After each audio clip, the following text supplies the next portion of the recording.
శ్రీ గణేశాయ నమః. శ్రీమాత్రే నమః. 2025 సంవత్సరంలో శ్రీదేవి శరన్నవరాత్రులు.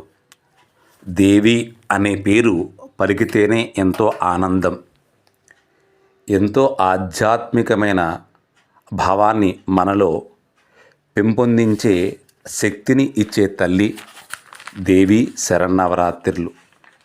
అమ్మని అనేక రూపాలతో, అనేక భావాలతో, అనేక నామాలతో, అనేక పుష్పాలతో, హరిద్ర కుంకుమ పుష్పాలతో, సుగంధ పరిమళ ద్రవ్యాలతో, వివిధ రకాలైన పిండి వంటలతో ఆరాధన చేస్తూ అమ్మని పూజించే పవిత్రమైన మాసం ఆశ్వీజ మాసం. ఆశ్వీజ మాసంలో శుద్ధ పాడ్యమి మహాప్రయుక్తమైన పుణ్యకాలంలో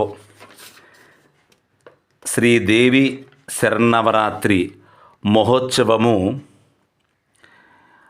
ఉత్తరా నక్షత్రంలో సోమవారం ప్రారంభమవుతుంది. చాలా విశేషమైంది.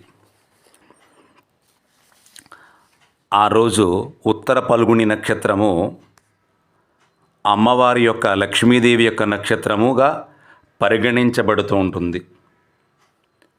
అలాంటి సమయంలో అమ్మ సర్వ చైతన్య స్వరూపిణి, సర్వకామిదార్థ ప్రదాయిని, సకల కష్టాలను తొలగించేది.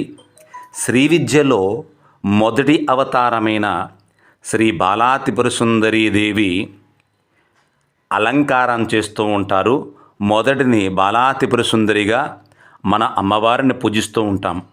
అలాగే వేద ఇతిహాస పురాణాలు, వాంగ్మయం తెలిసిన వారు సుమారు 6 సంవత్సరాల చిన్నపిల్లల్ని బాలా త్రిపుర సుందరిగా భావన చేసి ఆ తల్లికి చిన్నపిల్లకి అమ్మగారుగా భావన చేసుకొని కాళ్ళకు పసుపు రాసి కుంకుమ బొట్టు పెట్టి ఆ అమ్మాయికి పరికిణి బట్టలు పెట్టే ఆచారం కూడా ఉంది.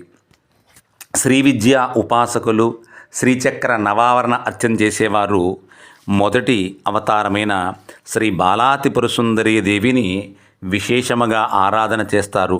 ఈ శరన్నవరాత్రుల్లో అమ్మవారిని బాలా త్రిపుర సుందరీ దేవిగా అలంకరిస్తారు. విజయవాడ కనకదుర్గాదేవి ఆలయంలో ఈ బాలా త్రిపుర సుందరీ దేవి ఎంతో మహిమాన్వితమైన శక్తి కలిగిన దేవత. శ్రీ బాలామంత్రము సమస్త దేవత మంత్రాల్లో గొప్పదిగా, ముఖ్యమైనదిగా, అనాదిగా వస్తున్న ఆగమ వేద సాంప్రదాయాల్లో ఎవరికైనా శ్రీ విద్యా ఉపాసన దీక్ష ఇవ్వాలి అంటే ముందు బాలామంత్రాన్నే ఇస్తారు గురువులు. ఈ బాలా త్రిపుర సుందరిని నిత్యము ఆరాధించే వారింట్లో ఆ తల్లి కొలువై ఉంటుందని ప్రగాఢమైన విశ్వాసము. శ్రీచక్రంలో మొదటి ఆవరణలో ఈ తల్లే అధిష్టాన దేవతగా కూడా వారి వారి సాంప్రదాయాల్ని అనుసరించి చెప్పబడుతుంది. అందుకే అమ్మ అనుగ్రహం కావాలి అంటే ముందుగా దేవి శరన్నవరాత్రుల్లో మొదటి రోజున ఎక్కడైనా సరే బాలా త్రిపుర సుందరీ దేవిని అలంకారము స్వరూపముగా చేసుకుని అమ్మ బింబాన్నో ఫోటో పెట్టుకుని అమ్మని ఆచరించి, అమ్మ యొక్క వ్రతాన్ని ఆచరించి, అమ్మ యొక్క పూజను వైభవాన్ని ఆరాధించి, అమ్మ యొక్క స్తోత్రాన్ని బాలా స్తుతిని కానీ, బాలా త్రిపుర సుందరి అష్టోత్తర శతనామావళితో కానీ, అమ్మవారికి విశేషమైన మూలమంత్రంతో జపము కానీ, అర్చన కానీ చేయడం వల్ల ఆ తల్లి యొక్క అనుగ్రహం కలుగుతుంది అనడంలో ఎటువంటి సందేహము లేదు. అందరూ దేవీ నవరాత్రుల్లో శ్రీ బాలా త్రిపుర సుందరిని స్మరించండి. ఓం శ్రీ బాలా త్రిపుర సుందరీ దేవి నమో నమః.